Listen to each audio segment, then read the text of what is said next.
hidden. Well, hello and good evening. Star Trek Strange New Worlds, Season 4, Episode 4, A Case of Chiaroscuro, first aired in 2026 today. But here in 2026 today on Live Long and Podcast, we're just getting started.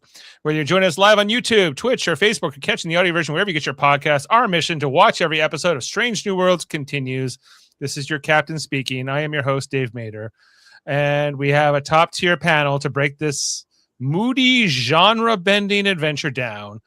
Coming in first, he is tuned into every shadow, every contrast, every stylistic flourish that makes this episode a visual standout. Noir lives and dies on lighting, and Jim is already tracking every frame. It is Jim, the casual Noland. Hello, everyone. Yeah, this episode actually kind of hit a bit home. What was the photography and the shot choices and the compositions? I kind of liked it. Well, I dug it anyway. Jim dug it, and we'll be talking all about it. But also joining us here, he's following the motives, the resources, the economics of occupation, who profits, who resists, and who manipulates the truth in the dark. He's already mapping the hidden currents beneath the Matar, 12 crisis. It is Adam Woodward. Hey guys, Jim, when I read your comment about on the chat earlier, I was thinking, oh boy. Oh yeah. Okay. Wait, so do you like it? I'm not really sure because we seem to be a little bit of it's always like, if I like it, everybody else hates it. If I hate it, everybody else loves it. It is a running trend with this show. Indeed. Yes, we are talking about a case. I'm sorry, not a taste. I want to say a taste of Chiaroscuro. No, it's a case. And yes, in our chat, like there's been some controversy of late, because Jim and often Jody tend to watch these episodes in the morning. I guess this predates you. I typically do. I missed this morning. That's the only one. Yeah. Yeah, I guess Jody is the other example of that. That's been going on since longer than you have been around, Jim. But yeah, and some people do not like it. Some people are like, I haven't watched this episode yet. Don't tell me if you liked it. Don't even tell me if you hated it. Nothing. Don't even tell me any of the guest stars. Nothing like that. Yeah, so, apparently not. So people are fickle about their spoilers. I'm not one so much, but there are the people. So right. So anyway, there was some thanks this week because everyone's like, we kept it down. Was it as spoiler free as some of them might have liked? I was up this morning and I quite frankly forgot it was Thursday and didn't. But typically I do. But when I came in tonight, there was nothing on there, so it was other than hey, I liked it, so that's fine. That's okay. Jane said, if you even say you liked it, it could be a spoiler. No. At this point, I believe that. I honestly do believe it. I'll say this: say whether you like it.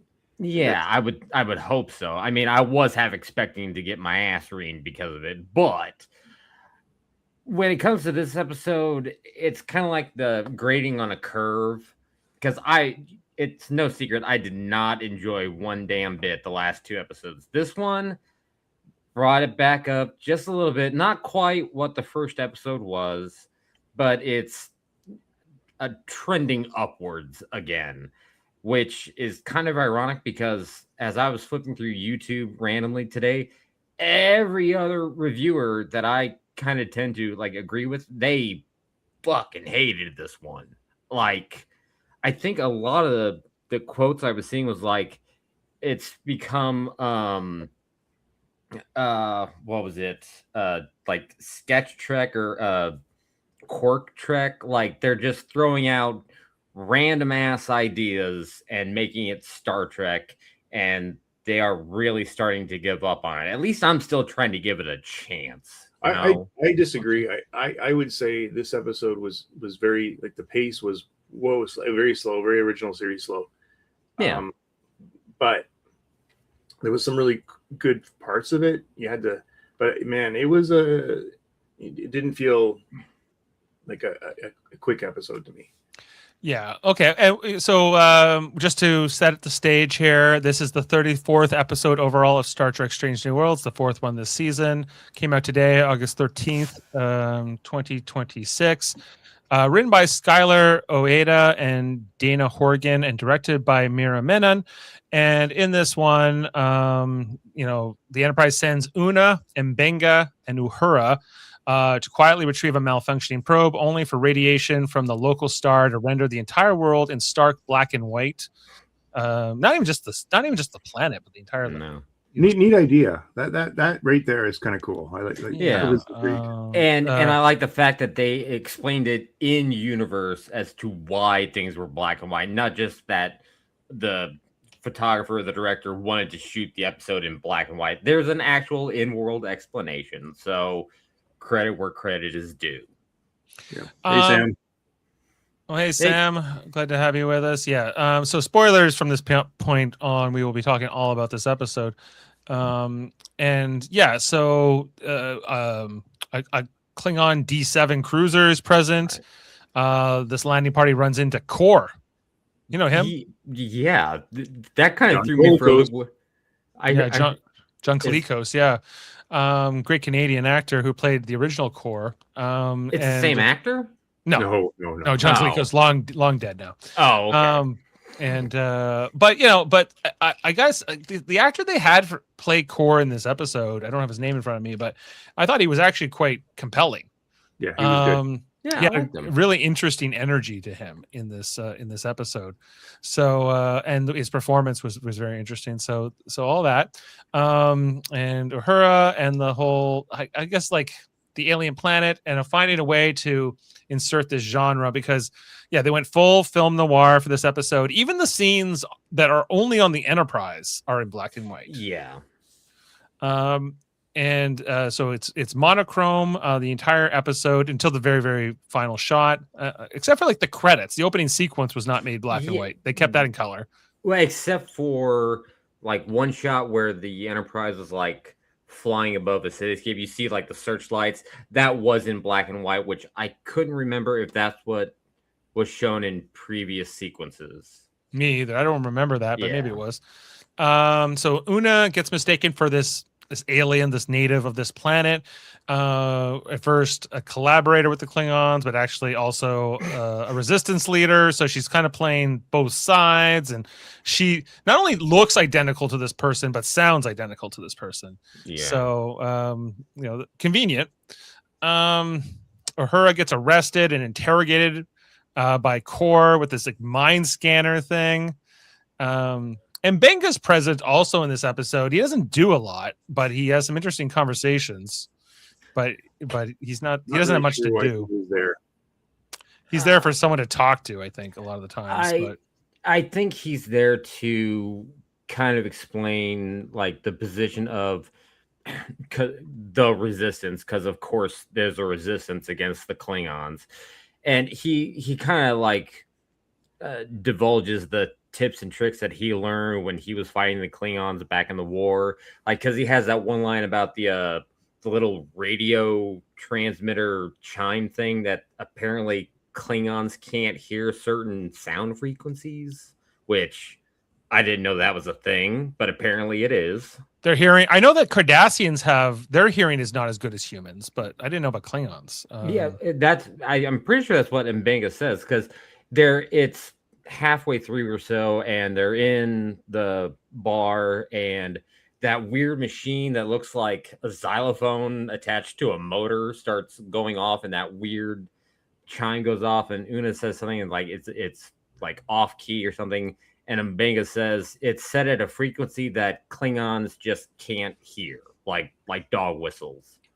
Kind of thing. Interesting. I mean, that's basically what it is, and I think that's why Mbenga was there. It's to give an explanation as to how this resistance is functioning around the Klingons, because he has fought them, tying the stories together, basically.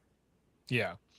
And there's also a B plot, if you want to call it that, on the Enterprise with La'an, who she's trying to trace down this mystery. It has to do with her paranoia, but then she does solve it by the end and realizes that Chapel is hiding a secret, and then she covers up Chapel's secret as a favor. But it feels like that's coming back at some point, you know, in a future I didn't episode. think that was very strong. No, I didn't either.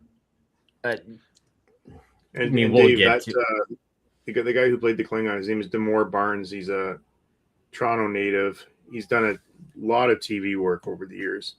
Most notably, recently, he was in the Law and Order Special Victims Unit for 25 episodes, 12 Monkeys TV series for 24, and on and on. But he's pretty prolific Canadian actor. Yeah, I'm sure I've seen him in something. You know, and hey, always good to see one of our own. You know, making. Well, it's in Toronto. They're just picking everybody. Yeah. Well, yeah, like it's.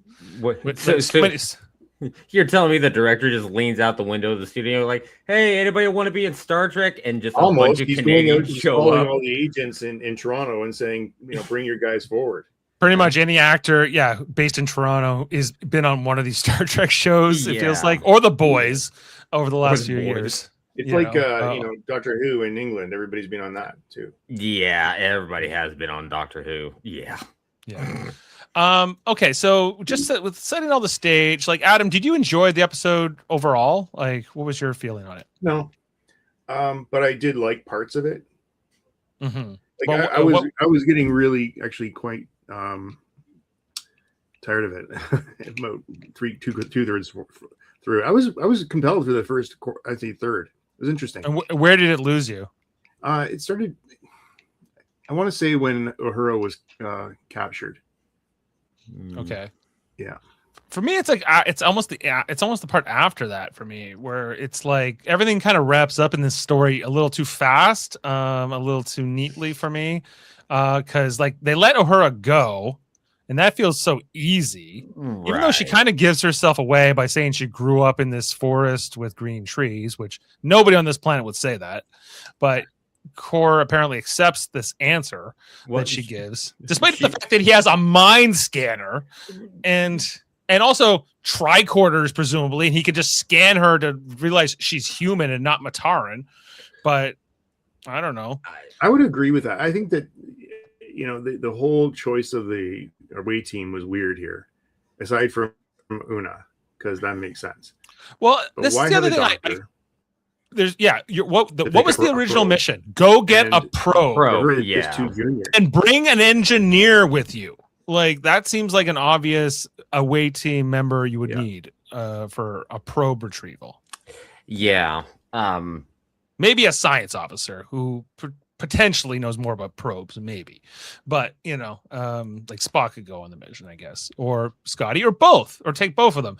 Both of them had more of a reason to be there than Mbenga, but they decided that this was the particular trio they wanted to have in this episode. So we get Mbenga, Uhura, and Una, and it's fine in one sense, but like because once they're there, they just have to kind of try to survive and wait out until they can get like, you know, they can sort of escape from the planet. But you know, why were they there in the first place? And I think for me, this whole explanation around the radiation causing this to be a monochromatic place. I kind of like. I just wish that like they just kind of yada that, right? And like they never really like. I was like, is this like even scientifically feasible, or is this just like a completely like made up thing? That from what I understand, it's definitely possible with like certain wavelengths of light, depending on how your brain interprets them. Like basically because of the cells in your eyes on your retinas, when light comes in, it determines. Oh, there, hey, he's back. Because of the cells in your retina, the cone cells. It's the cones or the rods or one of the two. It doesn't matter. But basically, it interprets certain wavelengths as certain colors. That's why we see what we see. That's why people with different color blindnesses see, you know, greens as blues or reds as oranges or whatever it is. And the like with it just being regular light, yeah, that makes perfect sense. Well, maybe not perfect, but Good enough. They strictly say radiation.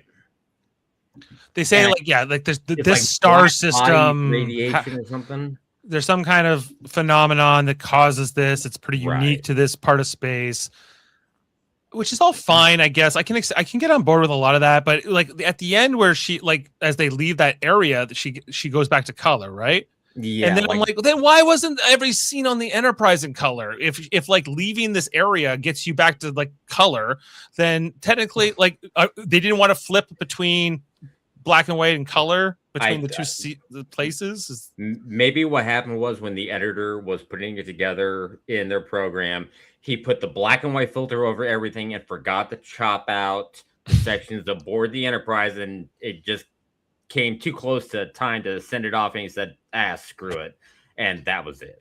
Or they were going to do it like back and forth. And like, I remember when they used to do the Captain Proton episodes on Voyager, that it was quite a stark change when you would go from black and white to color and back and forth. Right. But, but you know what though? Like, I think it really worked on the planet. Yeah. But it did not work on the Enterprise. Like, no, I agree set with that. was meant for color. Yeah. And it didn't. It felt very flat when they transitioned up to the Enterprise. Well, and that's where one of my major gripes of this whole thing comes in, is that the black and white by itself is fine, right? Behold, the black and white is fine on its own. However, there are quite a few scenes where when I saw them, I could only imagine them as being a deliberate in-camera choice when they were filming. And specifically, it's when Una is in the bar and she's talking to the Resistance member after she was captured. And her face is being lit up and it is completely washed out. I mean, like, they've got a 5,000 watt solar light just blasting her face, and it washes out everything, and it just looks bad. It looks muddled.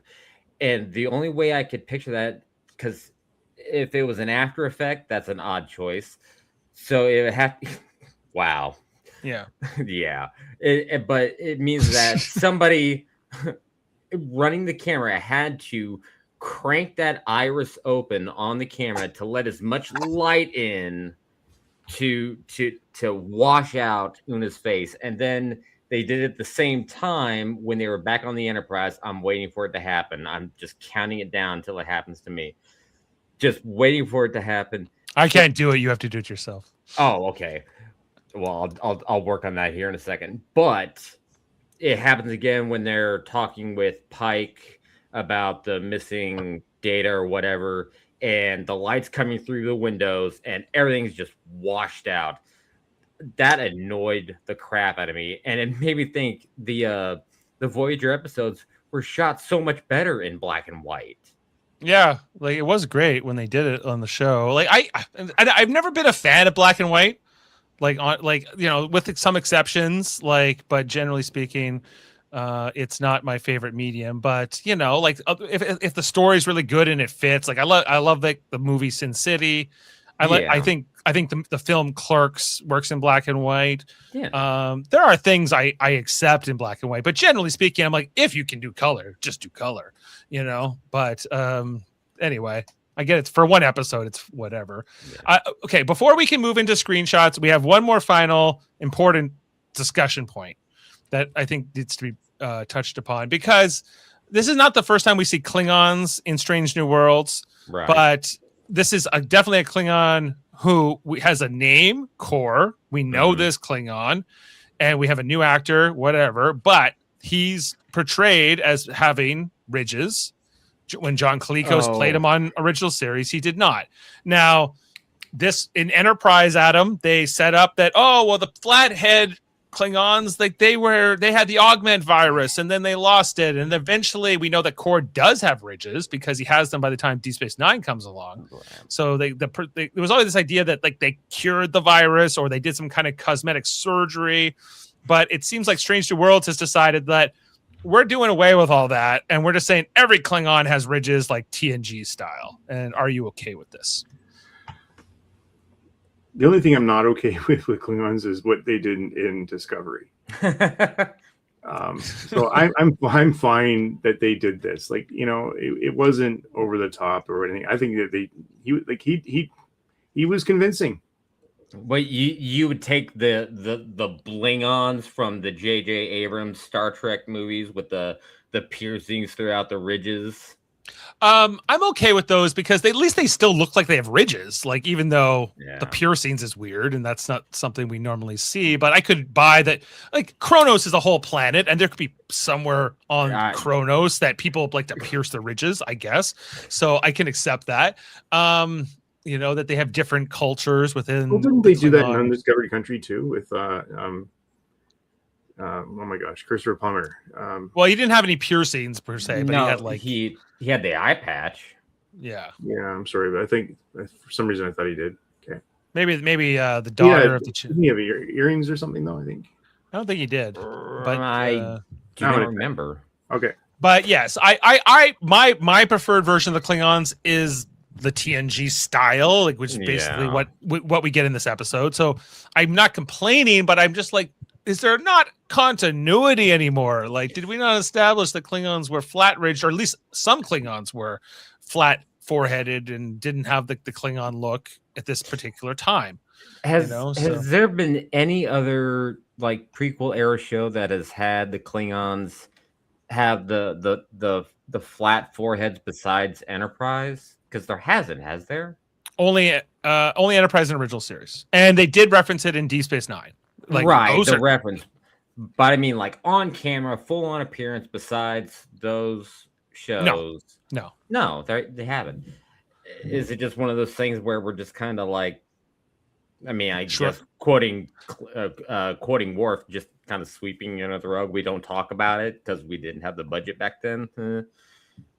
Right. I guess that's what I guess there seems to be a retcon that the Klingons just always look like this.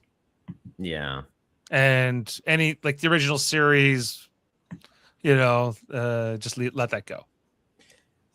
I think we have to accept that in the original series they just did not have. Yeah. They didn't have a vision of what the Klingons were. They had the vision of what it was in 1966. Not in 1987 or whatever. I would accept it if Enterprise didn't go out of its way to make a whole story about this in the 4th season of their show to try to explain it away, right? So now they're like, it's like they did all that stuff, and you're like, well, never mind all that. So, I mean, anyway, the same thing. We're not gonna. Yeah, the same thing could be said about the Vulcans, because I'm pretty sure in like the first couple of episodes, I think Spock refers to Vulcan as Vulcania or something. He's Vulcanian, yes. Vulcanian, right. It's really weird, and I'm really glad they shortened that. But yeah, I mean, I guess I have to agree that it's just kind of like they were, you know, working things out. They didn't have a clear vision. And then finally, when the motion picture came around, they actually had like the full on. I know all that. But in the year 2005, they made a whole bunch of episodes about like trying to explain this, right? And now we're saying none of that mattered. Like, that's the part I object to. But like, you know, I accept that in the 60s they didn't have the ability, then they did, and then they changed it. That's all fine. But then if they had decided, okay, well, we're just going to retcon this, you know, but I guess when I think after they did Trials and Tribulations, where they actually like, okay, let's take this crew and take them back in time to the 23rd century, and they kept everything consistent with the original series, including the look of the Klingons. Yeah. You know, like, to me, that's canon at that point. You've made that canon, and don't mess with canon unless you have to. That was also on the 30th anniversary of Star Trek? That episode? It was around the 30th, yeah. Yeah. So I guess it was just supposed to be like a wink, wink, nudge, nudge, haha. We're making a joke about our own show. A little bit. Yeah. But it happened. It was an episode. I know. Anyway, okay, that's it. We're not going to come to a conclusion here. I needed to get that vented out before we get into screenshots. You already know there's an article somewhere that somebody's written up to explain away everything. Oh, yeah, I'm sure. Yeah. Okay. Well, with that said, we will go into screenshots now. Here we go. Yay. In the YouTube reviewing community, there are two separate but equal entities. The people reviewing the show and the screenshots they have to use because of YouTube's bullshit copyright system. These are those screenshots. All right, here we go, everyone.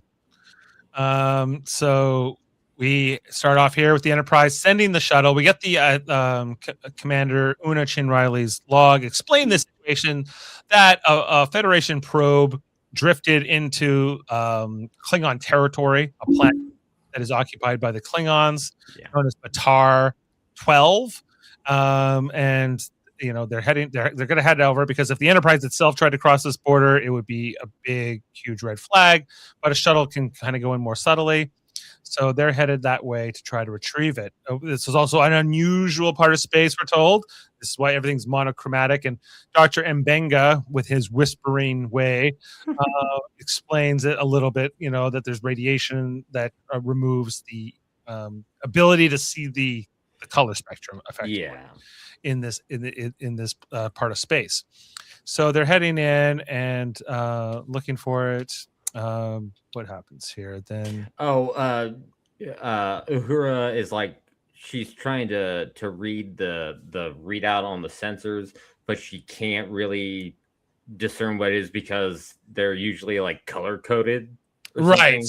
They try closing the blinds of the shutters to see if they can, if that helps tune out this radiation, but it doesn't. It makes still as black and white inside as before. That would have been again. I would have loved to have seen that everything goes color when those blinds got shut. That actually would have been kind of cool. Yeah. Yeah. Or if they could put up the shield to make it color again, right? Or something like that.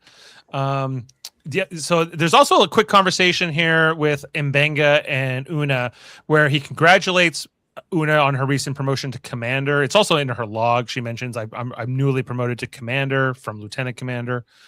And Mbenga also points out the fact that, you're just one promotion away from captain, which is also, so I am convinced at this point they are going to promote Una, but probably by season 5 to captain, especially since her husband in real life, Jerry O'Connell, was promoted to captain. His character, Jack Ransom, on Lower Decks, was made a captain. So they're like, this cannot stand. We must make Una, or I guess Rebecca Romaine, the actress, also a captain because O'Connell must not rank her. And so she, you know that kind of guy. That guy would be like lording that over her. He has been. He has been all over. So now they have to undo this. Anyway, so they're heading to go get the probe. They get the proximity alert, and what is it? It's a D7 battle cruiser. As intimidating in black and white. So, guys, no, it's not. One thing here, so they have a proximity alert against the D7, but the D7 doesn't see them. Yes, the D7 doesn't detect them because I guess they're smaller. So they have to run evasive maneuvers, and so they call over to the Enterprise and Pike, and he's like, "You need to hide right away.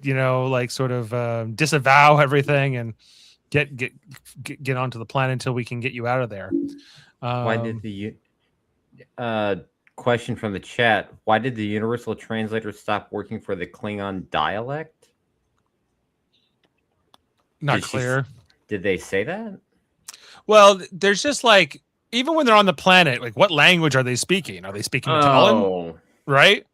But Klingon is this language that the universal translator doesn't work on. If you speak Klingon, you just hear Klingon. I don't know why. Anyway, so they decide that they're gonna go hide on this planet. They end up they look for somewhere to go, but this entire planet apparently is cities with very little rural areas so they have to go pretty much to one. There's an electromagnetic atmospheric barrier here that's a naturally occurring thing that also makes it harder to come in. So they're looking for somewhere to land, which eventually they do find, but knowing that they're getting detected, and they arrive, I guess, at this it's the capital city or whatever it's meant to be. They're trying to avoid detection. They go to the most populated place. They go to the most populated city and to where Core is hanging out, but it's fine. This planet is obviously it's obviously in black and white, but it's also like it's got a lot of at least Hindenburg style, like it looks glimpse. like London or Paris or Metropolis. Yeah, it looks straight out of World War II, which is, you know, the whole resistance thing. It's a thing. It's a whole thing. What was that movie with, like, from the early 2000s? That was Sky something. Yeah, Captain in the World of Tomorrow with Jude Law, I think. Like Gwyneth Paltrow and a bunch of them back in the day. Oh, and Tomb Raider, Angelina Jolie. Right. So yet another homage here. Yeah.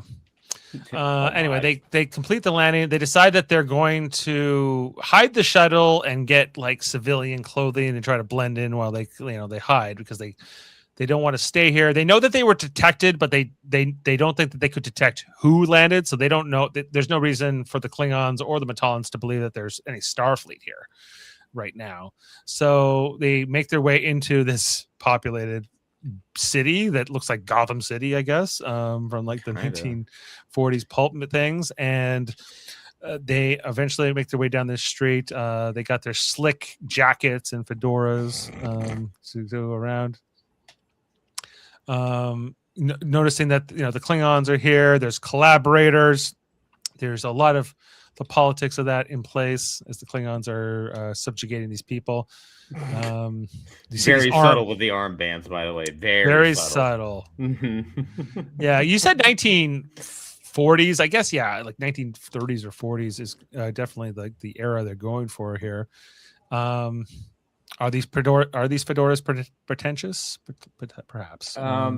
Maybe. There are a lot of them. Yeah. Anyway, like, was that guy in a clear, like, transparent raincoat?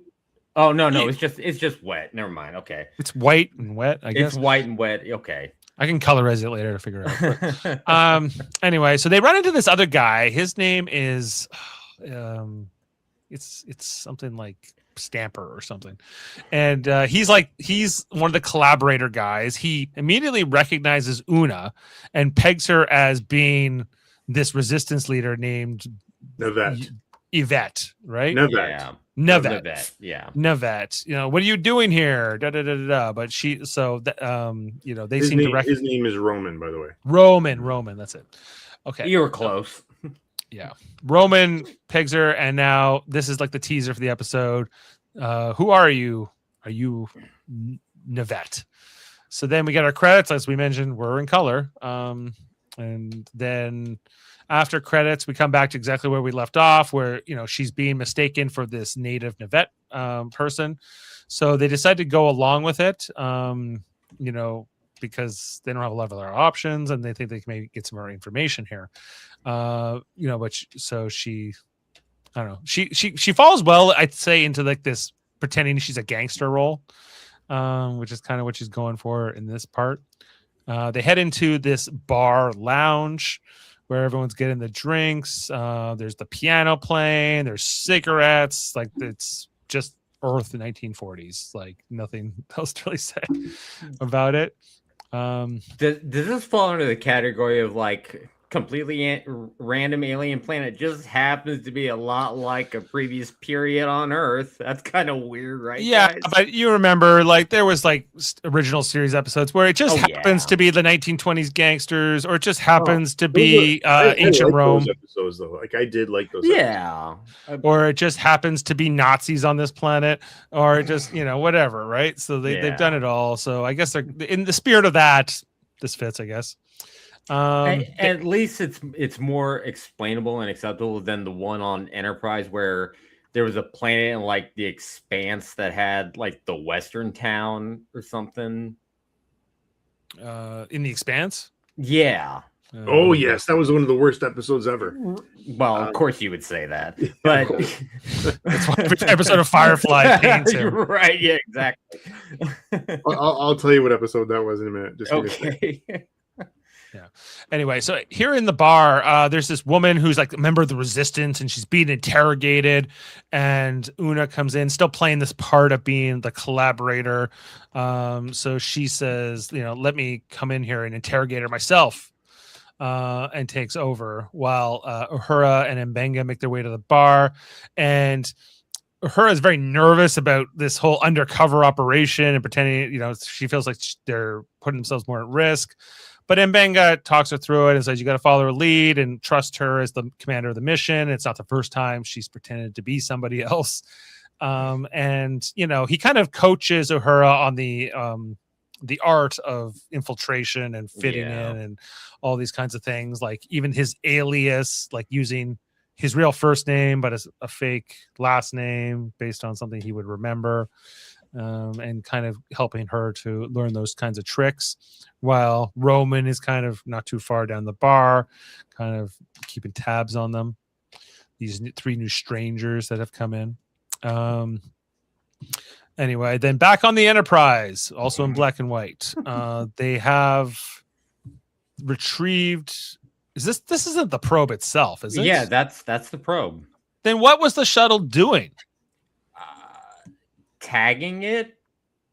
Okay. I don't know. Maybe it's like laser guided bombs nowadays. You have to paint it with a laser sight to transport it on or something because of the radiation. Maybe. All right. And the radiation's even these are right. I know. Like they're in the middle of engineering. You think if one area is shielded from this radiation, it's inside of engineering. But no, it doesn't matter. Anyway, that episode, by the way, it was called North Star. North Star. North Star. Yeah. Terrible. Probably our least favorite episode of that whole season. It was even worse than Minefield, but yes. Yeah. So this conversation in engineering on the Enterprise is between Spock and La'an as they're pulling apart the shuttle, and there's some conversations here with Spock and La'an about the fact that when she was turned into a Vulcan last season, it kind of triggered something in her. Maybe her augment genetically enhanced DNA. Yeah. She's been seeing Chapel for, I guess, it's a like few weeks through now, for therapy sessions to try to figure it out and what's going on with her. Therapy and examinations, like checking her DNA to right. And she said, sure physiologically speaking, there's nothing going on. So Nurse Chapel is much more than a nurse. Than a nurse. I guess she's also at least a counselor of sorts, right? Well, when she was introduced in the first episode, didn't they say something? She was like an exchange from like some center for genetic manipulation or something like that. And we know canonically that Chapel does go on to become an MD herself, by the time, because that's mentioned by McCoy in Star Trek: The Motion Picture. Anyway, but so La'an is talking to Spock about these things, and then they as they look at the probe, they find one of the memory disks is pulled out slightly. Dislodged, and when they examine it, they find out that it's blank, right? It's something on it, and that's suspicious. And La'an's like, we need to get to the bottom of this, and Spock's like, it could just be nothing, it could just be an innocent explanation. Don't worry about it. I don't think Spock would actually like immediately jump to like it's not that big of a deal kind of conclusion. Like La'an is the security officer. Like she's got a point. It's unusual. It should be investigated. And Spock, I think, character-wise, would have been like, we should investigate a little bit just to confirm or deny, But Spock always did play the role of the skeptic on the original series, so it's not completely out of character for him here. But anyway, they take this to Pike. And while Spock is still sort of skeptical, Pike's like, well, I guess you can look like are you doing anything else? Then sure, why not do this? And she says she's going to look into it further.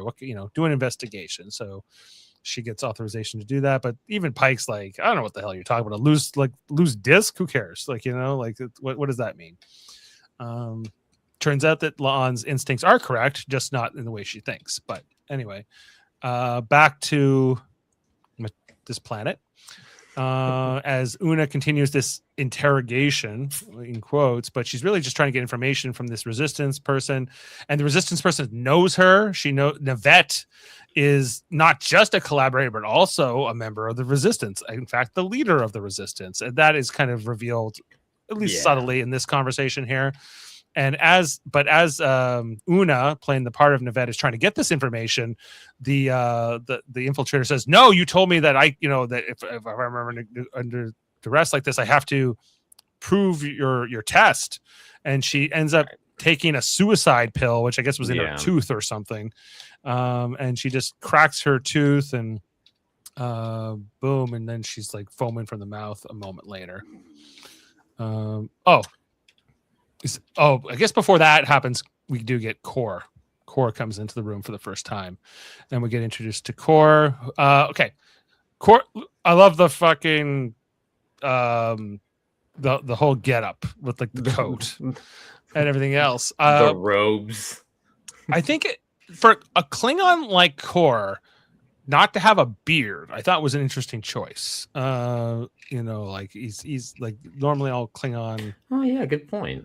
Like he in original series had like the Fu Manchu. Not quite the Fu Manchu going on. Yeah. But I thought that was interesting.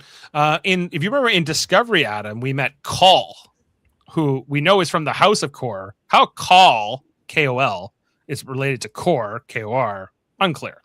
But we have met another member of this house before, and we find out from Mbenga that Core is like, we knew he was like an important Klingon, but his bloodline descends right from Kalis himself. He's like a descent, he's from a very prominent family, even amongst the Empire. And so we're getting a little bit of that information here. This is when the resistance fighter bites her tooth and gives herself the kill here. And then as she collapses, and that right there is why I never eat Pop Rocks and soda. You know what though? This is very like when you look at old World War II movies where there's like interrogation, he's on Allied, and they would crack their tooth and die of cyanide poisoning. Same with the other way around. That was a common theme in the old black and white post World War II movies. When I used to watch Get Smart back in the day on reruns, there was the whole scene with Maxwell Smart and Siegfried from Chaos, where he's like, "What flavor's your suicide pill?" He's like, "We have Tutti Frutti." We can't even get any flavors in our suicide pills. Anyway, so then Core introduces himself or says hello to Navette as Una. Says, "What did you do with this prisoner? I thought I wanted him alive." And she's like, well, she plays it off like she just got carried away with the interrogation and somehow gave her poison or something. That's what it takes. And I don't know, the performance by this guy playing Core, I don't know, it was very magnetic. It's all in the eyes. Those eyes, man, they are. It's eyes, but the way he speaks, it's like the tone that too, and all of it. It was very menacing in a weird way, but in an approachable way for somehow. Anyway, so then as Navette makes her way back over to her comrades, they're talking about what the hell they're going to do now. And where does this go? They're outside again. Trying to get the checkpoint. Yeah, this is when they try to leave. They try to leave the area because they feel like they're in over their head. But now there's this checkpoint there that wasn't there before, and now they have to get through. And they see all these people lined up, and you have to have an identification card, which they don't have. And so they try to, or one guy in line, his doesn't work or something. He ends up trying to run away, and he gets like shot down here by these Klingons. And Uhura reacts to this and tries to go over to help him, but that gets her pinched basically because the Klingons don't take well to that. And they want her ID card, but she doesn't have one, so she gets arrested, which Una and Mbenga are powerless to do anything about because they don't want to get arrested too. So they're like, okay, we can't help her if you also get arrested, so just let this go and try to roll with it. As Uhura is taken away and they move away from the checkpoint. Then we meet this, I guess we saw him in the bar. He's like he's the bartender. Yeah. Inside of the bar. We find out that he's actually like a pretty high up person in the Resistance. He introduced himself to Nivette, and he thinks that this is Nivette, and but I guess more to Joseph specifically. He introduces himself, and they get to talking. Like, I thought this was one of the coolest shots. It is a good shot, yeah. So like cool, like visuals, and like knowing that he's that bartender's like the leader of the Resistance and what's going on. And the other clue they get in this scene is that like, oh well, Nivette, you always keep your ID card in your office, but that's too risky now. You got to stop doing that.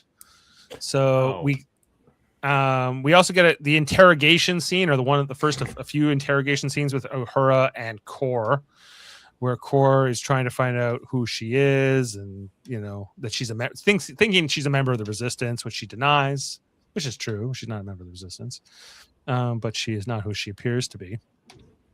And he's like, "We have ways to get you to talk," and then they bring in the Klingon mind scanner.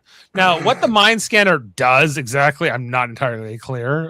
It couldn't tell she was from Starfleet, so that part is. Mind. Did they use one of these on Spock in that episode, like where we meet Kor? Is this like, I'm trying to remember where we saw the mind scanner before. I thought this was a Romulan device, but anyway. I do not remember. Anyway, they're going to use it on Uhura as we head back here to the bar. The magic xylophone, right? Here we go. Oh, yeah. Una and Mbenga trying to figure out what to do now is... this Klingon guy, we see this Klingon dust up in the bar, and we see that the wait staff inside of the bar are stealing these ID cards from the Klingons as they move around subtly. The Resistance. So, your question on the scanner. So in Errand of Mercy, which is the original series, I can get this is the quote. I can get what I want through our mind scanner, but there would be very little of your mind left, Captain. So he was going after Kirk. To be but then why does it leave Uhura so unscathed? Who knew? Because Kirk's mind is not as developed. I don't know. Okay, I buy it. I like the bartender by the way. I think he was great. You like the bartender? Yeah, he was fun. I thought he was kind of generic, but for me, he was serviceable, but I wouldn't say he stood out to me that much. I think he's the stereotypical Resistance member bartender that you see in like a lot of these World War II style movies. He's Sam. He's Sam. He's Sam in Casablanca. Casablanca. Yeah. Played against Sam, not Sam Hinkton, but yeah. Okay, next scene is back on the Enterprise. This is more of La'an trying to crack this case and look into the investigation. She goes so that Vulcan ensign or Vulcan cadet, who my favorite character of all time. She's terrible. She was set up in episode 1. We thought that her scene with her in episode 1 was pointless unless they brought her back. So I guess that turned out to work out. So we get more of. I don't even know her name right now yet, but does it matter? We'll see. Asha. Asha, the Klingon, the rude Vulcan. Sorry, not a Klingon, a Vulcan. Anyway, so she's like, I'm busy, but doing important stuff. But La'an's like, well, I guess you couldn't, or she flatters her, right? She flatters her. She's like, Uhura says you're best at this kind of frequency stuff, and she's like, well, I am, but that will get. But I guess I have stuff. I have stuff. I'm waiting to come back anyway, so I can do this. And so she does the scan, and this reveals it leads her to Scotty, right? Yeah, who's now best friends with Erica. Why not? Like, I was trying to understand it. Where like Scotty and Uhura, or Scotty and Erica, like sharing the same quarters, or were they just like having lunch together because they're best buds now? I think they were just hanging out. Okay, having Cuban sandwiches together. That's right. Yeah. Yeah. With mustard. Why not? I don't know. Why not? You know what? I'll take this over the constant bickering that they had before. Would agree with you. I mean, I'll take it. Sure. So at least it was earned in the last episode, you know? Yeah. It didn't just happen for no reason. It was like these two hated each other, now they love each other. And I'm like, okay. Like, you just told me that they had become friends off camera, I would have accepted that too. But, sure, it's fine.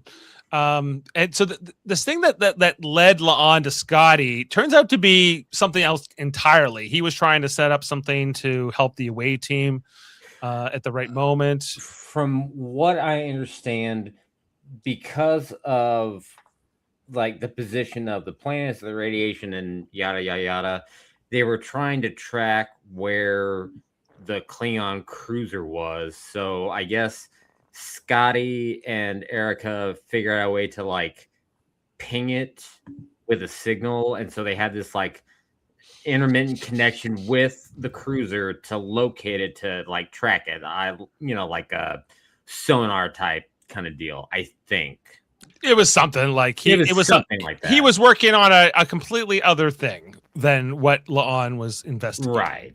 So this leaves La'an kind of like, okay, then there's something maybe else here, or maybe that was it, right? So she's left to investigate this further. Yeah, like Scotty like looks at the signal and it's like there is something else there, I think. Right, which is what will lead her to eventually to chapel. Yeah. Okay, then back to Uhura getting the interrogation / mind scanner with a Rorschach test. He gives her a Rorschach test. He gives her a Rorschach test. What do you see? What do you see? Right. It's like I see like what do they call that? The Triforce from Hyrule, but with wings. Anyway, that's my version. She gets the mind scanning, and I see the American Eagle. I see 5 lights. There are only 4, but actually there are lights in this scene, and there are way more than 4. There's a shit ton of lights. Yeah. Anyway, the mind scanner, but yeah, he's like, where did you grow up? She's like, in a village near a forest, and he's like, what color are the trees? And she's like, green. I mean, I don't really know what green is. So why would they even, if this is the? I mean, I guess he's an import, but if you don't know what color is, I mean, that would be a great way to identify people as not being legit. Her excuse, which I don't even know why they buy it, which I think they do, is like she's read about colors. She's read about trees on other planets being green, so she's imagined them as being green, which apparently is good enough. It's good enough for Core. He's like, I guess he's not the best interrogator. Let's face it. He's not like a detective like Batman in this Gotham City. I would say. Look at James Thornburg last comment there. Universe's wimpiest interrogation. Yeah, because I don't know, because they want to make Core villainous, but on the other hand, this is a character who's kind of portrayed in a heroic sense in Deep Space Nine. So he's kind of, I don't know, he's kind of a mixed bag, right? He had people to do the interrogation. Like, let's he's a hands-on overlord, I guess. Well, the other big red flag of this whole scene is like the second Rorschach test. It literally has the Starfleet Delta in the middle of the ink blot.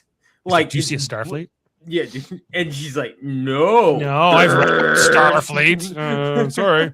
Just come on, guys. Yeah, they turn up the intensity here as we go away from this session, and then back to Una and Joseph, who are looking around Navette's office. They don't know what to find, but then they find a face scanner that opens up a secret door into a secret office area for her. That's nice.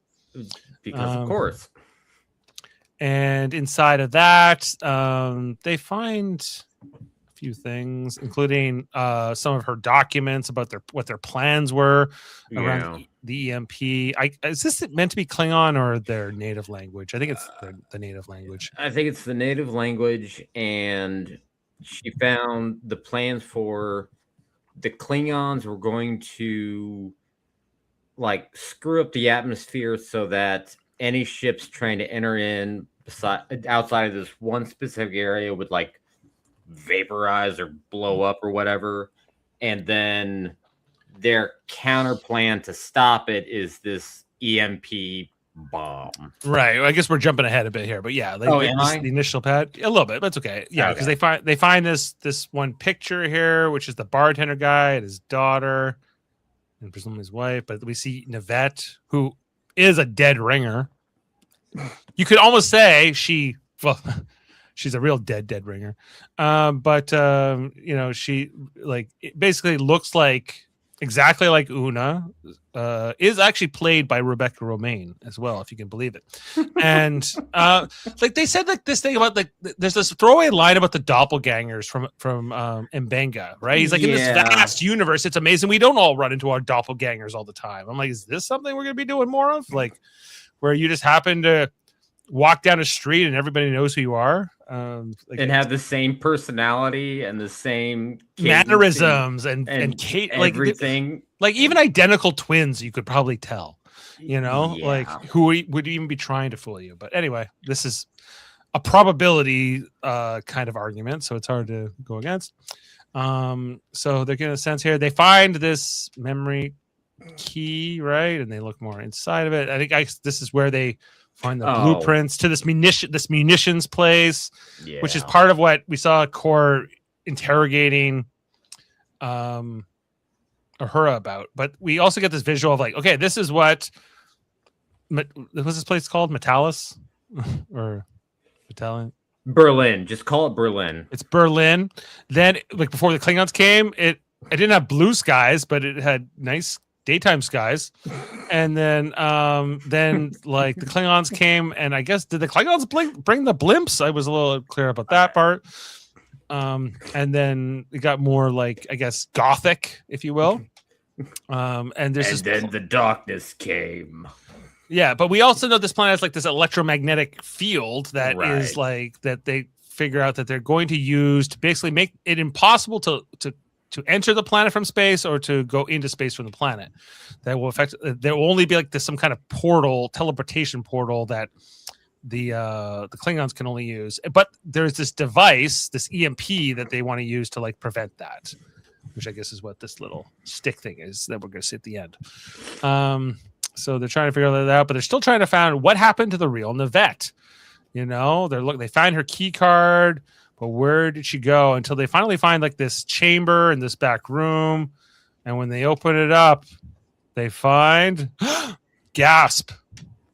It's Rebecca Romaine again, but bloody with a bloody mouth. And Joseph confirms, yes, she is dead. She's dead, Una. And I don't know. There's this disturbs Una because she feels like she's seen her own death, and he's like, "But that wasn't you. That's just someone who looks like you." You get over it. Trying to talk her out of it. Omega says, "I'm surprised we haven't run into more dead doppelgangers of ourselves in this universe." Yeah, that's just his philosophy. Nothing's weird to him. I think it's not anymore. No. Back to Uhura getting more interrogations, but then is this where Core lets her go? He's like, because the resistance sent a key card because Nivette Una asked for that because she says, I need that person to pull off the mission. So and Core just okay, you can go, just don't lose your key card again or I'm gonna mind scan you. That's totally my thing. I'll completely forget about that thing you said about the trees before. See you later. And she just she leaves and she makes her way back to Una and Joseph and says, she talks about being horrible, but she says, there was the whole scene where Core was speaking Klingon to not just Klingon, but a very specific dialect of Klingon that's not widely spoken. And that they thought she couldn't understand, but she could, and she kind of unveils the entire plan of the Klingons to take over the electromagnetic field and everything else. And this is where Mbenga was touched that she picked her fake last name was named after the village she grew up in Kenya, I think. I guess. Yeah. Anyway.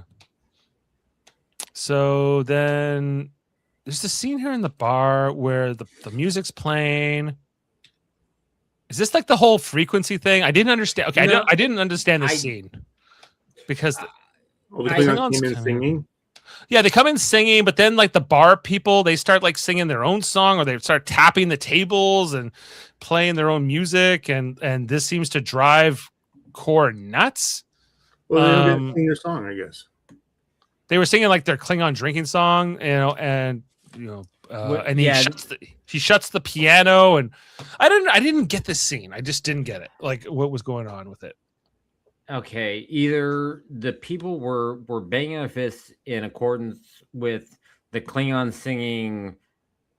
Oh, that they've sung it before. I don't know. I can't sing it. They've sung it before in Star Trek, and maybe he was offended by the fact that non-Klingons were singing it, or I think it's this one. No, it's not that one. It's is it? It's this one.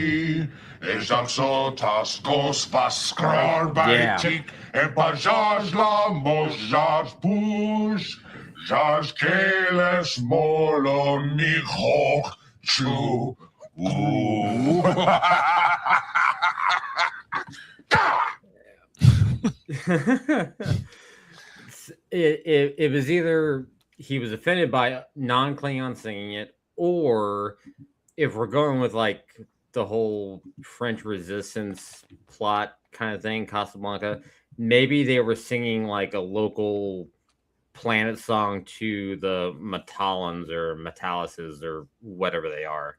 Maybe that was it. I'm not sure either. I'll accept all of your speculation as valid. So anyway, okay, and so after all this is when Una decides we got to stop this from happening, and Mbenga's like, this is not our fight. We need to get out of here. Like this is like we're way in over our heads, and Una's like, no way. We're gonna stop this. We're gonna stop these Klingons from taking over this planet permanently. I'm gonna help these people. Quickly back to the Enterprise, where La'an presents her findings to Spock, and Spock is all skeptical, and she's like, you don't believe me, do you? And he's like, no, I don't think that this is valid. And then she's all offended and she leaves. That's it. But yeah, pretty much. Back to Core, who's talking to Nivette, Una. Yeah, he basically says they drink the blood wine together, right? That, and I think he says something along the lines of like he was impressed with Una's new hire, because Una basically tells Core that she knows about his plan to electrify the planet. She speaks my very specific Klingon dialect, and she's like, oh yeah, she speaks many languages. That's why she works for me.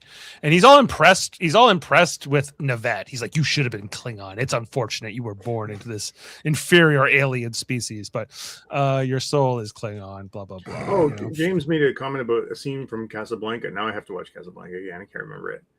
I haven't seen it. Been a while. Anyway, so she's James, really. What is that scene you're referring to? I missed that when that comment popped up. It's the bar scene where in Casablanca, basically they're at the saloon and the Nazis come in, and the people in the bar before the Nazis come in, they're singing like a resistance song, I think. Got it. So it's okay. Yeah, it's an homage again. Yeah. But Core is quite taken with Nivette, Una, when you say. Mm-hmm. Even licks his lips a little bit. I did kind of hurl in my mouth a little bit when you did that. Just bleh. Yeah.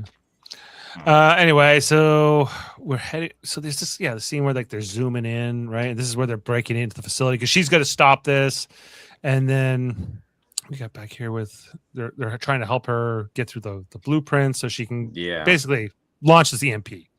That's the plan, right? And they say the line like, you have to be careful with it when you leave, because if it passes through a checkpoint, it'll set off their alarms and set off the alarm. and set off the bomb, I think is what they said. Exactly. Yeah. Okay. So then Roman, remember Roman? He's back and he's betrayed. Well, he hasn't really betrayed because he's always worked for the Klingons. He's never been a member of the Resistance. Yeah. But we find out that he knew that Navette was in the Resistance, found out about it, killed Navette or poisoned Navette, right? And then she eventually died. Then when Una showed up and was saying, "I'm Navette," like, I don't understand what he thought was going on. He was playing along because Chekhov's gun. I don't know. But then he says, "I know you're an imposter. I've already figured it out." Well, then why? Like, okay, like you're really slow on this, Roman. Anyway, but eventually, like, Una gets the drop on him. Gets the gun away from him, gets him down on the ground, and gives him a chance to join her. Like, join with me, and and help save your planet. Blah blah blah, but he decides not to, and he runs away to the Klingons. Little does he know, she's planted like the detonator on him, right? Because knowing he would go right to the checkpoint. Quickly here, La'an, after her conversation with Spock, and Spock didn't believe her, she's really starting to doubt herself. She goes to see Chapel, and as she's explained this whole thing, Chapel's like, "Oh, she figured out my plot." She's like, "You didn't look inside the transporter buffer, did you?" And realizing that Chapel explains that a ship called the USS Yang recently crossed the Klingon border. It was a medical ship, and it provided humanitarian assistance, and they had to kind of erase all trace of this to prevent a war from breaking out. And Chapel knows the commanding officer of the Yang, and she's been behind this whole signal that La'an's been investigating for the entire episode in the B plot. And Chapel, I guess, can't let La'an think she's crazy, so she comes clean to her alone and asks for a favor to keep this secret. Don't expose this secret. Which, I mean, tell me what you guys think. I don't think Pike would have cared all that much. I think he would have helped Chapel in this situation if the ship was there just for humanitarian aid. I think with Pike's previous actions so far, I think he would have been willing to go along with it and keep it from Starfleet, because Chapel implies if this got out, people would get fired or incarcerated or what have you. But I think Pike would have helped out if you found out. Well, I think that this is going to come back in a future episode, and I think it's going to be like, well, I would have helped out if you had come to me, but since you didn't tell me the truth, now I'm throwing the book at you. Like, I'm a little bit unclear about how much of a rule follower Pike really is, and how much he likes to go outside the rules and the, sort of direct chain of command. So I was always in the impression, Pike was a rule follower, but certainly, I mean, if Kirk is on the scale of the worst rule follower to, maybe Picard. No, I was thinking of Picard. No, Picard broke rules. Picard broke rules. They all did. I guess Jane went the least because she didn't really have a boss for most of the show. Oh, you know who the best rule follower is? The Captain of Grissom. Yeah, but he died. Oh yeah, that guy. Yeah, we do things by the book here. Archer followed the rules most of the time. No, until season 2. Yeah. That's because there were hardly any rules to follow. He broke every rule. He's like, we're running the rules as we go. Yeah. But Kirk a bit. Maybe Pike the most. We'll see.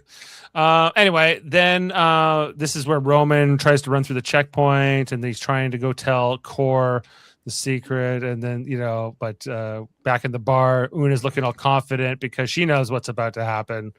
When Roman tries to go through the checkpoint, he sets it off here because he has the detonator to the EMP in his pocket, and this is right when Kor walks up on him, and Kor is like, "You traitor, I thought you were with me," and he just has his guards kill him right in the street.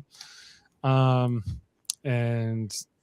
then it sets off the EMP, which destroys all the electricity around the ship. Even the Klingon battle cruiser, which I guess was just hovering above the city here. Very, very close to the city. Yeah, very close. I didn't pick up on that until I just looked at that there. And we see some would say conveniently close. Conveniently close. As all the power goes out. And they're the Metallans are all celebrating and they're all happy because now they can escape the planet temporarily if they want to, or they can try to sabotage the Klingons' permanent place here. But and then Navette, she puts the bartender guy like in charge. Like she doesn't reveal that yeah. I never was Navette. She just pretends like she was, and she turns it all over to him. Oh, I thought they said that during this scene, after Lon comes back or Una comes back, that like she told the bartender, like they told the bartender everything that happened and explained the entire situation, how Una wasn't Navette.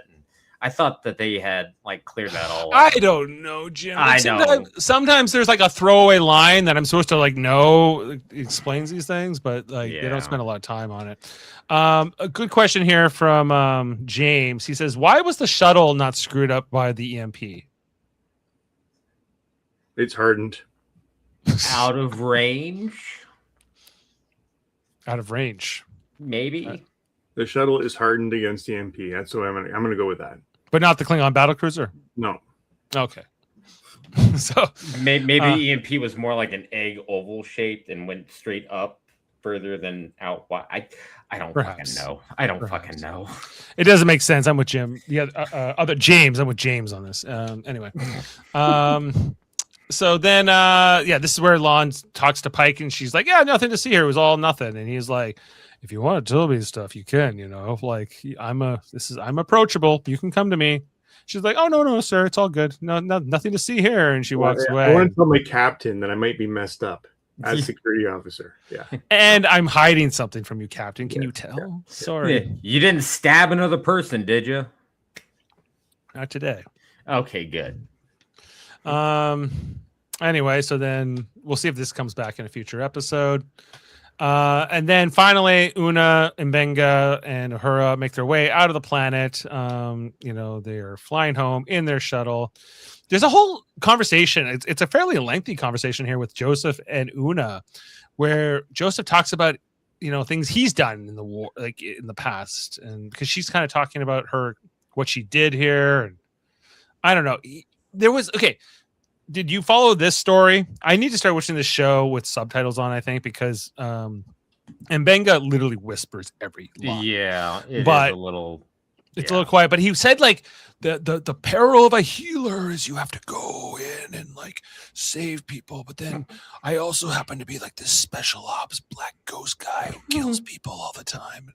I don't really. Oh, okay. Like I'm like, what kind of a doctor are you? A doctor that kills people? Like you can't help yourself? And he was a doctor that killed a shit ton of Klingons beforehand. I guess the message is like sometimes in order to do the most healing, you have to do a little bit of bad.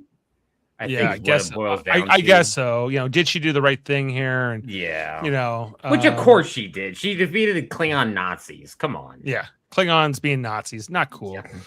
And getting involved. But I was more disturbed. I'm more and more disturbed by Mbenga every time I learn more about his backstory. I'm like, this man should not be a doctor.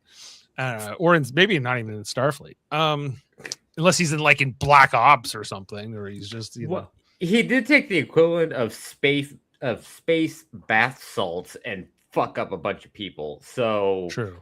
Yeah, I mean, and so did Chapel for that matter. And so did Chapel too. Yeah. Anyway, then they're approaching the barrier of this radiation that makes it black and white.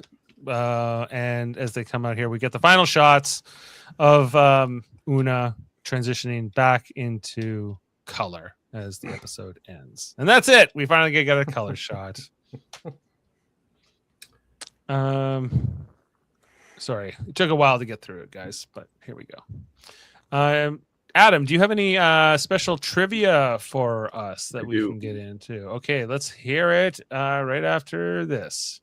Here's an interesting piece of trivia. Have you ever wondered why most bubblegum is pink? Me too.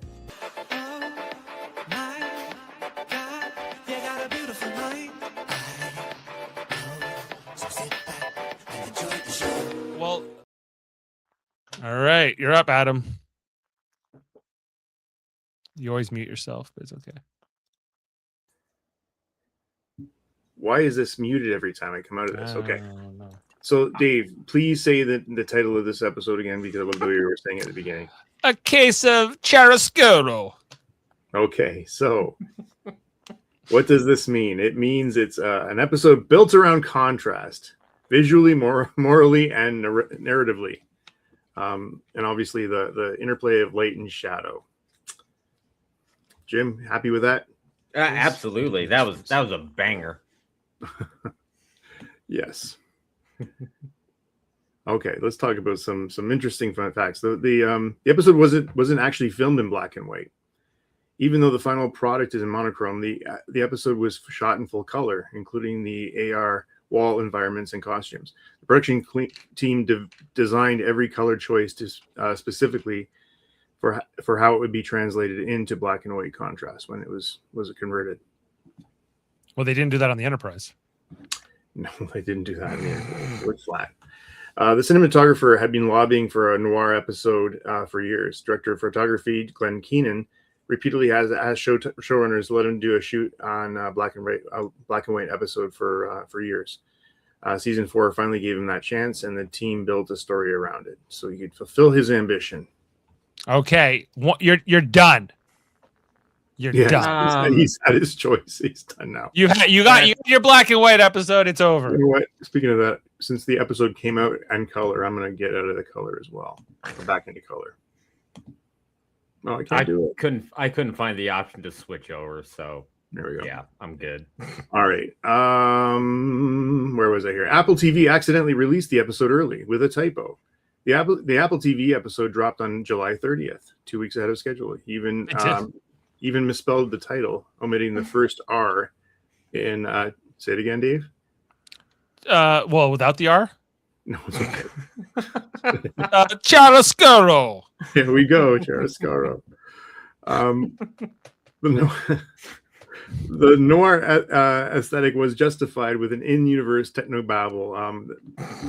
You said that at the beginning here. The black and white was not just stylistic; it was explained from radiation from Matar's sun that removes color perception. That was good. I like that. Yeah, just don't I do like that there was a scientific explanation. Sure. Yeah. The episode is a lit homage to Casablanca. The creative team described as the episode as bold and entirely black and white ode to Casablanca, complete with intrigue, moral ambiguity, and smoky resistant versus occupation politics. So every episode is a tribute to something else. Is that what's happening here? Gimmick trek. That's what it was. Gimmick trek. Like, this is the Casablanca. Last week it was Hangover. The week before that, what was it? Like a ghost story, basically, right? Oh, it was Event Horizon. And then before that, they went back to, like, I don't know, like Jurassic Park or, something. I wouldn't say that was Jurassic Park, but okay. All right. Or I guess some time travel, like travel to the center of the Earth, maybe would be more of a. Yeah, maybe. Yeah. Cora's appearance is a deep cut Trek callback, of course. The episode features Commander Kor, a classic Klingon from the original series in Deep Space Nine, played here by Damore Barnes. His return was kept secret until the release. Well, he was good. Like he was my I thought he was the best part of the episode, actually. He was fun. The actor clearly had a lot of fun playing him. Yeah. Una's double is part of a classic noir trope. The plot centers on Una being mistaken for a local resistance leader, which is a classic noir device involving doubles, mistaking identity, and moral shadows. The episode ties in with Una's long-running Illyrian secret arc. Her need to impersonate someone else mirrors her years of hiding her genetic identity. And then finally, the Klingon occupation storyline leaves the planet's fate unresolved.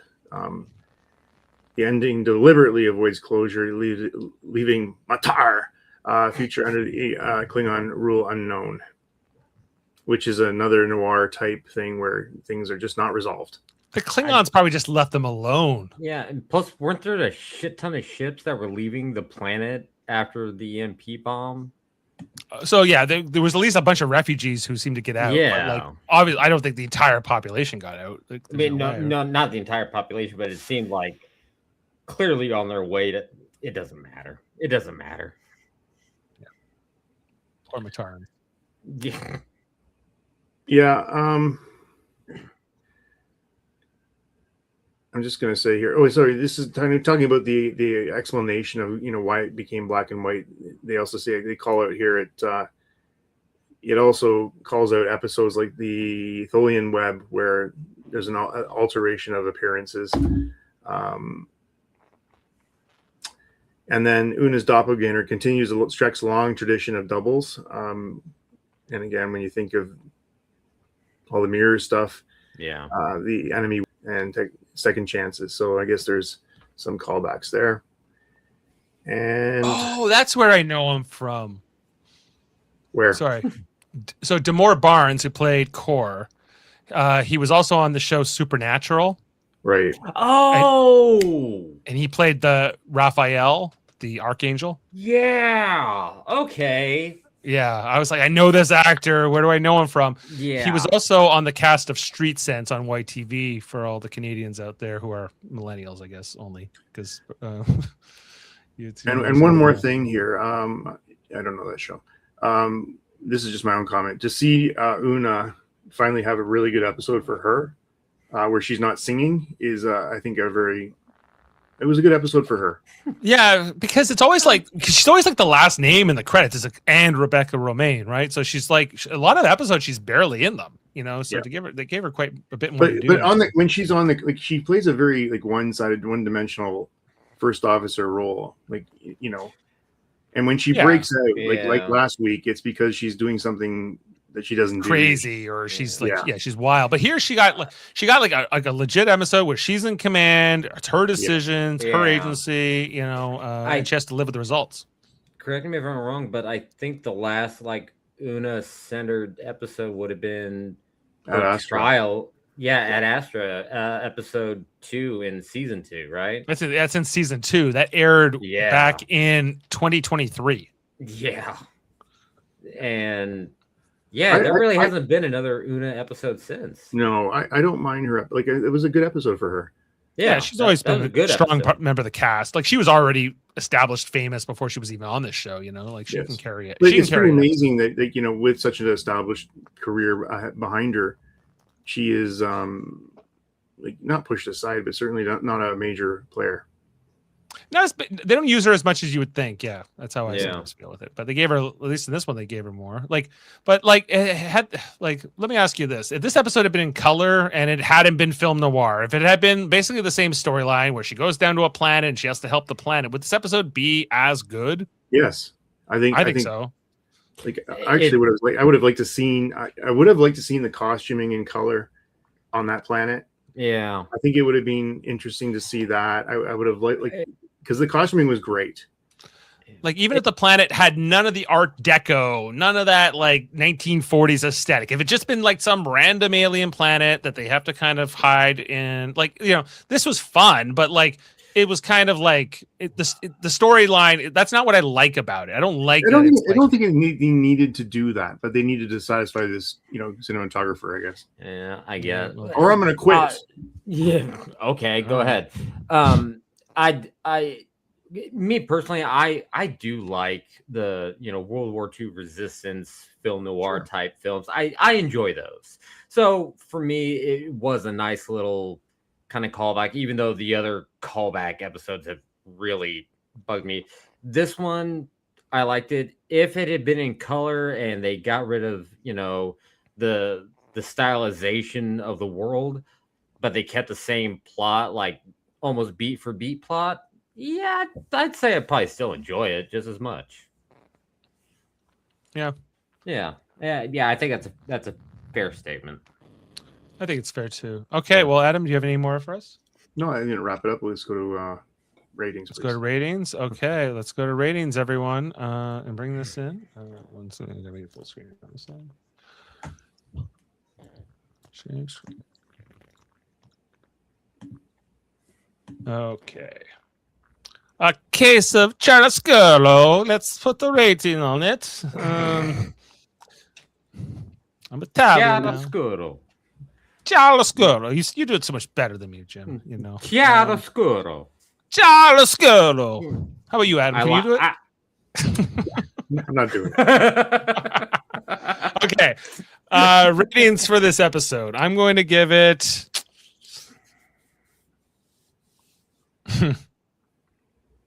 Like, I like it, but I don't love it. Like,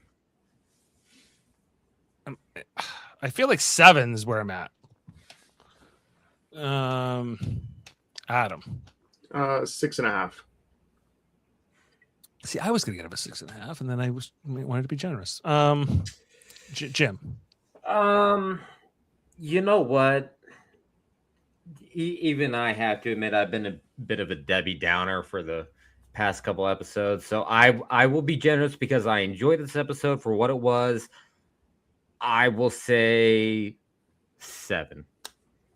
A 7 from Jim. So I'm trying to be positive, people. I'm trying to be positive. he's trying to be positive. He doesn't know if he'll succeed at it, but It probably won't last very much longer, but I'm trying. Dave, IMDb is at a 5.8 with 257 votes right now. 5.8. Wow. Okay.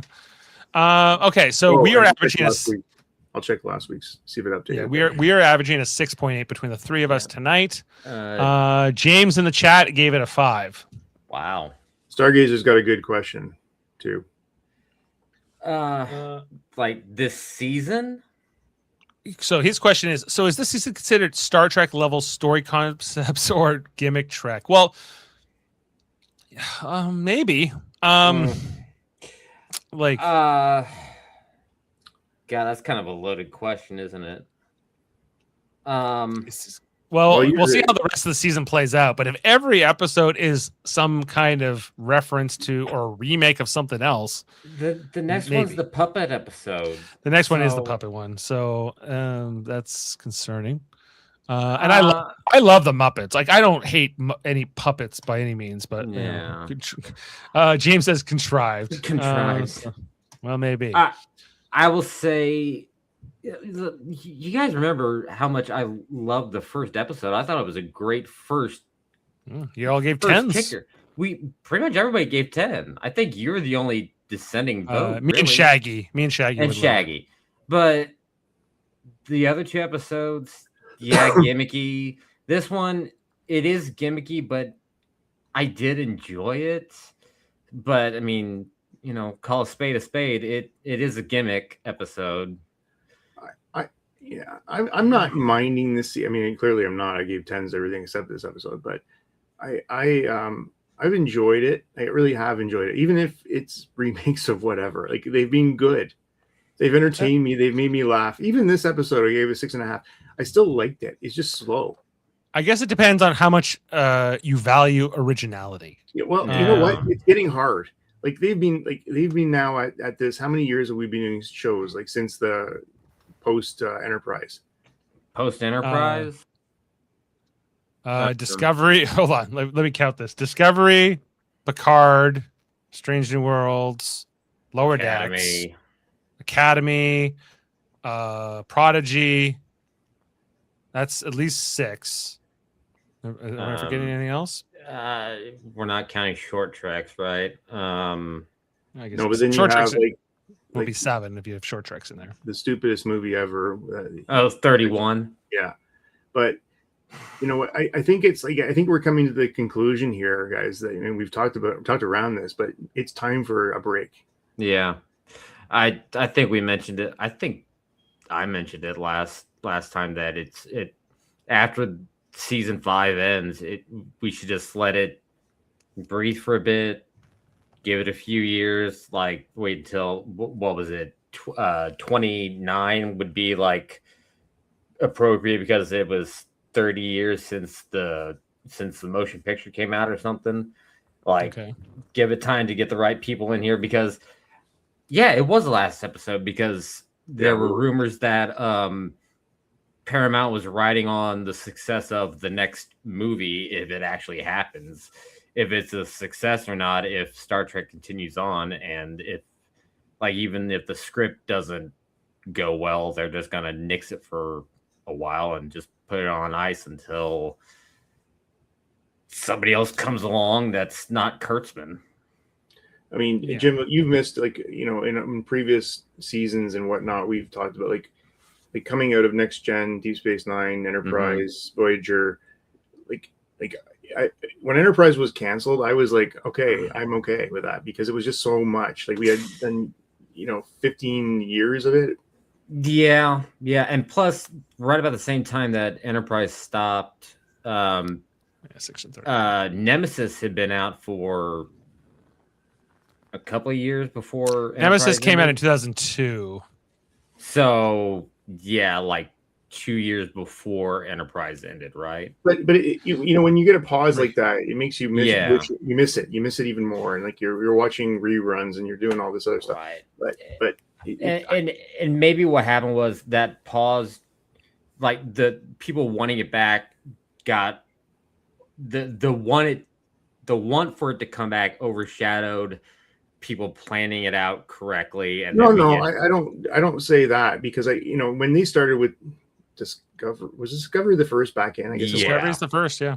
Yeah, that was a tough that was a tough first season. It was a tough one, and then they were trying to course correct, and then I guess the next show was Lower Decks. Like that was the next thing that came, right? And then we got Picard. No, you're right. Yeah. And it's been an interesting era, I would say, for Star Trek. This last I remember 10 saying years. coming out of season 1 of Strange New Worlds to you guys, like it was the best Trek for me in years. Season 1 was good. Yeah, I still like this show. Don't get me wrong.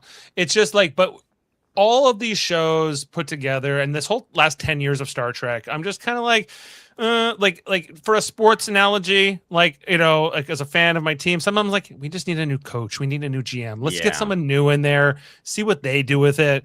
Can we just change the guard over and not the same team, the same creative team we basically had for the last 10 years. And they've done some good stuff and they've done some sort of mediocre stuff, in my opinion, and even bad at times. We all agree with that. Yeah. I mean, but even like 2009, Star Trek 2009 and those 3 movies, I enjoyed them. I think that, and I said it last week, they brought a brand new set of fans into Star Trek, which I think was great.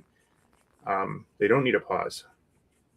Well, that's according to Stargazer Fish. He's saying just make good shows, that's that's what we're saying, man. They got to get rid of some people. I'm saying let's take this back, let's retool this entire team, and then come back with something new, something fresh. Is what I like to see.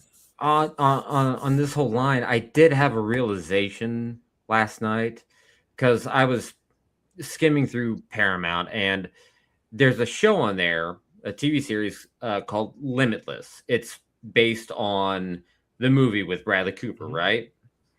And I've seen the series before. I enjoy the show.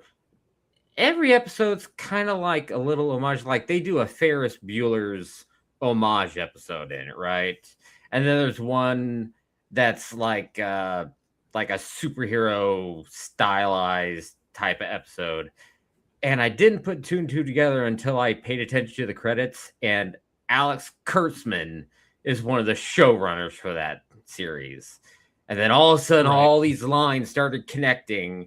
And okay, that's why Strange New Worlds is like this right now. So well, every writer, every showrunner has a style, and it might be your style, it might not. And I don't say Kurtzman, for the most part, he is my style, but I appreciate he's trying to make new Star Trek for the last 10 years. But I'm time to move on to a new era. We're trying to build a new dynasty here. Sorry, Alex, you're gonna have to.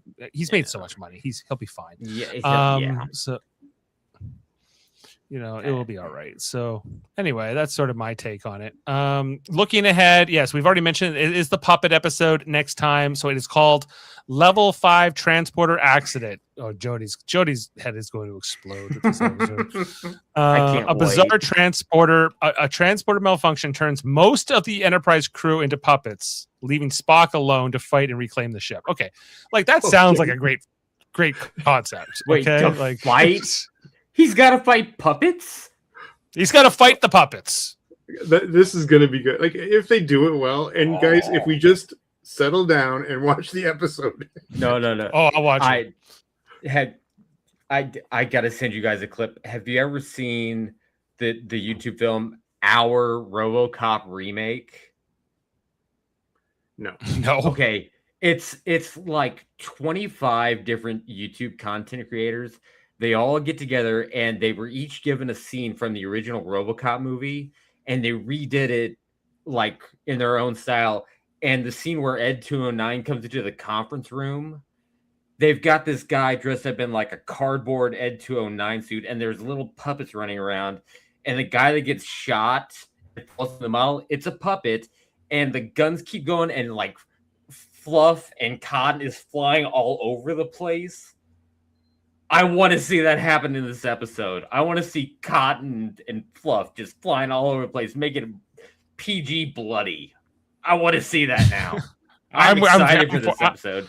We'll see how many red shirts get ripped apart into felt. Hey, Dave, the Narduzzi has made an appearance in the chat. Hey. Oh, hey. Hello. The Narduzzi. What do you say? I haven't seen this episode yet. Just popping in for a quick hello for the beautiful Kenogami Lake. Oh, she's in our province. Kenogami. Is that near you? Or is that... No, it's up by Kirkland Lake. Nah, that's Japan. Come on. Yeah, Jim, it's Japan. It's Japan. Well, hello, Narduzzi. We hope you catch up on the show and can join us on a podcast sometime. Okay, I don't know what's sound to play for the end here because I didn't pull any from this particular episode, so I'm going to just play. I've got one more thing to mention, Dave. I know we've gone late here, but there's only 3 of us. We've gone late. Just reading the history of Christine Chapel on the original series, there was actually 2 ship's counselors that were killed off on the original series. One was in the same episode she was introduced. Anyway, Christine Chapel did take on the role of counselor just because she thought she had to. Yeah. Really? Well, that kind of recontextualizes a lot of the story with her then, right? Yeah. Because if she's actually meant to be like, we're looking out for the mental well-being, like, nobody was there. Nobody was on the ship to do that work. So she assumed the role, but she didn't have any training in it. Correct. Is that why? Well, okay. I think she's a healthcare professional. Maybe, I don't know, but you know. Anyway, it was just interesting read to see that. Okay, no worries. Okay, cool. Okay, and well, just one more thing before we sign off. On Mondays we cover Firefly right now, or we've been going through all those episodes. We'll be up to episode 10 this Monday. It's called War Stories. Look out for that on Monday night. And look out this Sunday. I'm going to be on with Jody, Jeff, Kevin, and myself over on the Trivial Debates channel for the 100th episode of Trivial Debates. I'll be hosting, so look out for that. Okay, we're playing this clip to sign us off for tonight. Thanks to Adam, thanks to Jim, and everyone else, and we'll see you next time here on Live Long and Podcast. Have a great night. Oh, no. Not Alpha Braga 4. Oh, yeah. Alpha Braga 4. Beam up some Star Trek content with Live Long and Podcast. A roundtable movie discussion with Hey, did you see this one? And take a peek into the darkness with Heard Noise, Must Investigate with Michael Chan. Watch us duke it out on Trivial Debates. And let's chat about TV with the Super Mater Brothers. It's all here on the United Federation of Podcasts.